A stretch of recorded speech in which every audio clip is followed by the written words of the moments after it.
G'day team, hope everybody's doing well. Just wanted to do an update video on some historical progress. I haven't just been focusing on fantasy miniatures. I wanted to dip back into the historical stuff for a while. So probably a couple of years ago, chronology sort of has taken a step to the side due to COVID. I'm not entirely sure what happened when anymore. Anyhow, I started off a Scottish mercenary force to assist or to work with the Swedes for 30 Years' War. So that's what you see in front of you at the moment now. Painting them up in the hot and grey obviously means if I swap out the standards, it's an instant Covenanter army, so it's really flexible in that regard. And I got inspired to push on with it a little bit, so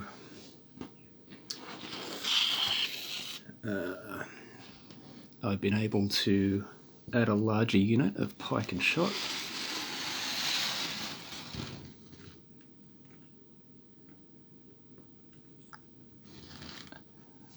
Obviously the movement trays still need to be done properly. So this is a unit from Warlord. We've got a full 24 Pike and 24 Shot, 2 wings of 12. Banners are from Flags of War. This was painted by starting with chocolate brown and mixing it up with light grey, both Vallejo colours, and then using layering to increase the amount of light grey on each pass. So I think it took about 3 passes to get to the current colour. If you were looking at doing it quickly, I'd go for a mid-grey and then just give it a brown ink wash, so something like soft tone or possibly strong tone from the army painter over a light to mid-shade grey would probably work well. So I've got them added. I also had, this was the mule component from the light gun that's up on the hill, the frame gun. Now, given there's a frame gun on the back, I thought this could be used either as, I guess, a train for the army. It could be used as a cheeky second gun, or you could have it just as a limber when the gun is being moved. Excuse me. So I thought that was a nice kit. This gun here is from the Perrys. This is from their Covenanter range. Absolutely gorgeous kit. Really like the carriage here on this gun. I decided to actually attach these guys to the base rather than going for casualty removal, just because I'm starting to get to the point where I like the bigger base look. I mean, casualty removal and movement trays, it does give you more flexibility as far as game sets, but I'm finding myself drawn more to the aesthetics these days. And finally, again from Perry, sorry, not finally, it's the final Perry model, Mounted Commander. These guys come in sets of 3, so I've got a couple more ready to go. But he painted up really nicely as well. Really good fun to paint. And then the final bit I got done.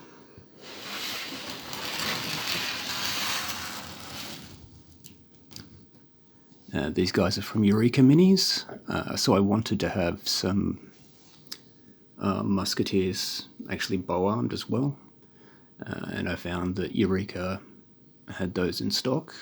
And then I've also got this unit here is armed with mixed weapons, but predominantly with great weapons, so Lochabar axes and great swords, or claymores, I guess. So the intention is I'll be using these guys as a forlorn hope to try and, I guess, hold objectives or soften up any attack. So it's been a nice little sort of fun addition. I've got plenty more to go on this project, including obviously the Swedish component, which is fairly large. I've got some cavalry,